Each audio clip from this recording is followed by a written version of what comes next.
అందరికీ నా అభినందనలు. ప్రత్యేకంగా చెప్పాలంటే ఈ మీటింగ్ పేరెంట్స్ చాలా తక్కువ మంది వచ్చారు. బాబు మీరు పిలుచుకొని రావాలి తల్లిదండ్రులను. మీరు తల్లిదండ్రులను పిలుచుకొస్తే సార్లు ప్రశ్నించవచ్చు మాకు ఏమైనా సమస్యలు ఉంటే. సార్లు అందరూ చెప్పినారు కదా. నేను ఇప్పుడే గర్ల్స్ స్కూల్కి పోయినాను, ఎలిమెంటరీ స్కూల్కి పోయినాను. అక్కడ గర్ల్స్ స్కూల్లో 40 మంది విద్యార్థులు, నేను ఒక్కనే పేరెంట్స్. అక్కడ ఫోటో తీసుకోవడానికి సమస్య వచ్చింది రాలే అక్కడగానే.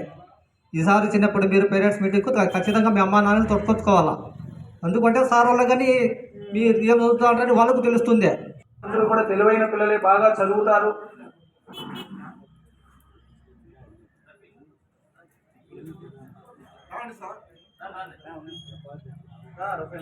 ఓకే, చదువుతున్నారు అంటే సమాజంలో మీకంటూ ఒక విలువ ఉంటుంది.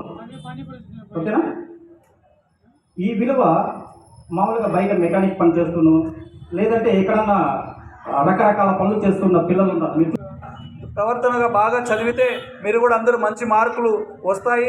అట్లనే ఉపాధ్యాయులకు సంబంధించి మీకు ఏదైనా పాఠ్యాంశం బోధించేటప్పుడు మీకు ఏదైనా ఎక్కడ